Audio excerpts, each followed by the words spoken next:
আসসালামু আলাইকুম রহমতুল্লাহি ওবরাকাতুহু ও মাগফিরাতুহু। আশ্চর্য বোধ করি ওই জিনিসের উপর আল্লাহ সুবহানাহু ওয়া তাআলা আপনাকে আমাকে লক্ষ লক্ষ নয় কোটি কোটি মানুষের ভিতরে বিনা দরখাস্তে বিনা আজিজিতে উকিল ছাড়া মুক্তার ছাড়া কোনো সাহায্য ছাড়া রব্বে করিম আপনাকে আমাকে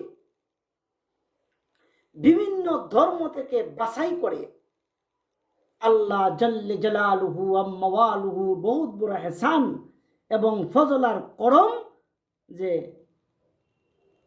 বলা বড় বাহুল্য, কিন্তু অতি খুশির বিষয় মালিক আপনাকে আমাকে মানুষ বানায়া মুসলমান বানায়া মুহাম্মদ সাল্লাল্লাহু আলাইহি সাল্লামের জামানায় ইমানদার হিসেবে পাঠাইছে। ওই ইমানকে হরণ করার জন্য, ইমানের মূলকে কেটে দেওয়ার জন্য চিকন চিকন কিছু রাস্তা অবলম্বন করছে বর্তমান লেখাপড়া ছাড়া সাহিত্যিক, লেখাপড়া ছাড়া মুফাসসির, লেখাপড়া ছাড়া মুফতি, যারা বাদ্য বাজনা দিয়া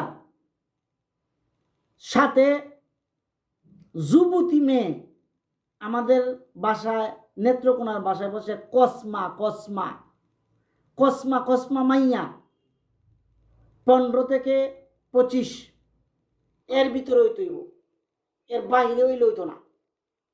15 থেকে 25 এই সমস্ত মেয়েদেরকে নিয়া তারা দুয়ারি করে গান গায় আর আমাদের ইমানকে কোরআনের মিথ্যা অপবাদ দিয়া, হাদিসের মিথ্যা অপবাদ দিয়া আমাদের ইমানকে হরণ করছে। আমরা বুঝতে পারতেছি না, কিন্তু তাদের বিরুদ্ধে মুসলমানের ভিতরে তাকিয়া তারা বিধর্মীদের কিছু কাজকে অলঙ্কিত করছে, বিধর্মীদের কিছু কাজকে মুসলমানের ধর্মের ভিতরে ঢুকানোর জন্য আগে আগে তারা আমল করিয়া দেখাইতেছে। বিশেষ করিয়া মুসলমানদের বিবাহ একটা ধর্মের মূল বিধান, ওই ধর্মের মূল বিধানে হিন্দুদের কিছু ক্যাটাগরি, হিন্দুদের কিছু চাই, হিন্দুদের কিছু তরিকা সর্বপ্রথম ঢুকায় দিচ্ছে। শুধু কবুল আর বিবাহটা পড়ায় দেওয়ার জন্য ইসলাম, আর আগে পিছনে সব হিন্দুদের কালচার, সাদা চামড়ার বাহিনীদের কালচার।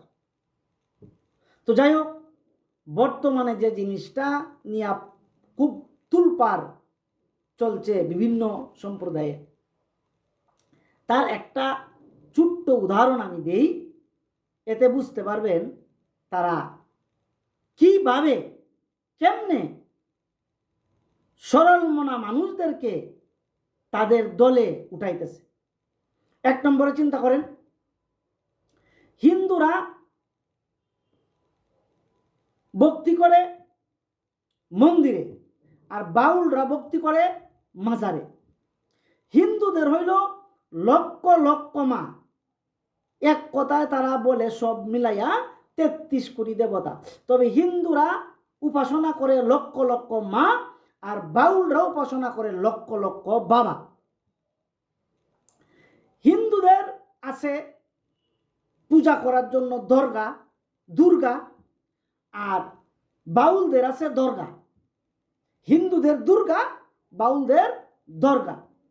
আর হিন্দুদের হইল বড় বড় ঠাকুর, আর এই বাউল সম্রাট যারা সহিবাদের নামে বাউল, যারা বাউলদের হইল বড় বড় পীর, তাদের হইল ঠাকুর, এদের হইল পীর।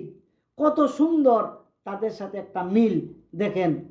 মন্দির মাজার, মা বাবা, দুর্গা দরগা, ঠাকুর পীর, ঠাকুর পীর। কত সুন্দর মিল। তাদের সাথে তাদের ধর্মটা পার্থক্য কি? তারা নামদারি মুসলমান। নামদারি মুসলমানের করে থাকিয়া সমস্ত লাল চামড়ার বাহিনীদের কালচার, সমস্ত হিন্দুয়ানি কালচার তারা বহন করে। আবার ওই বাংলার মাটিতে কোরআন এবং হাদিসের উদ্ধৃতি দিয়া সাধারণ মানুষের ইমানকে হরণ করছে। সাবধান মুসলমান, এই সমস্ত আউল বাউলদের বিভিন্ন ধরনের চল কল কৌশল সমস্ত কিছু থেকে আমাদের হেফাজতে থাকতে হবে। আমরা সব সময় উলামাদের সংস্রবে থাকবো, সব সময় আলেমদের সংস্রবে থাকবো। হক্কানি কোনো পীর কোনো মহিলাকে নিয়ে বসছে দেখছেন? হক্কানি কোনো আলেম পীর কোনো মহিলাকে মুরিদ করছে দেখছেন? কোনো হিন্দুদেরকে মুরিদ করতে দেখছেন? হিন্দু তার ধর্মের তার ঠাকুরের কাছে যায়, মুসলমান ধর্মের লোকেরা তার পীরের কাছে আসবে। মহিলা যিনি বিধবা হয়ে গেছেন উনি পর্দার আড়ালে থেকে কথা বলতে পারেন। যার ছেলে আছে, স্বামী আছে, হক্কানি পীরের কাছে আসবে, এখান থেকে কথাবার্তা নিয়ে সে বাড়িতে যাবে, তার মাকে বলবে হুজুর ওই অজিফা দিছেন, ওই সময়ের জন্য ওই কথা বলছেন, ওইটা পালন করবে। মহিলা কেন পীরের কাছে যাবে? মহিলা কেন পীরের পাও টিপবে? তো ওই সমস্ত বাউল নামে যত পীর, সমস্ত পীরেরা মহিলাদেরকে নিয়ে খেজমত লুটায়। তারা আবার সুফিবাদ দাবি করছে। শয়তান বন্ড নির্লজ্জ না হইলে পরে এই সমস্ত কাজ করতে পারে না। তারা বলে মারিবতি করে, শরীয়তে যেটা জায়েজ নাই মারিবতে এটা জায়েজ। শরীয়তে দুধ খাওয়া জায়েজ, মারিফতে দুধ খাইস না। শরীয়তে গোবর খাওয়া জায়েজ নাই, তোরা মারিফতে জায়েজতে গোবর খা, জায়েজতে গোবর খা। শরীয়তে টিউবওয়েলের পানি খাওয়া জায়েজ, গরুর গুড়ার প্রস্রাব খাওয়া জায়েজ নাই। তোরাই কস পানি খাই পানি আসে, ওই বন্ডের দলেরা পানি কাজ পানি আসে, টিউবওয়েলের পানি কাজ করে, তোরার জন্য তো এটা জায়েজ। শরীয়তে যেটা জায়েজ নাই মানিবতে জায়েজ। তাহলে গরু বলদ আর গুড়ার সেনাকা পানি কাজ কে লেগা? এই সমস্ত ধান্দাবাদদের কাছ থেকে আল্লাহ তাআলা আমাদের হেফাজত করেন। আমিন। ওয়াখিরু দাওয়ানা আলহামদুলিল্লাহি রাব্বিল আলামিন। আসসালামু আলাইকুম ওয়া রাহমাতুল্লাহি ওয়া বারাকাতুহু।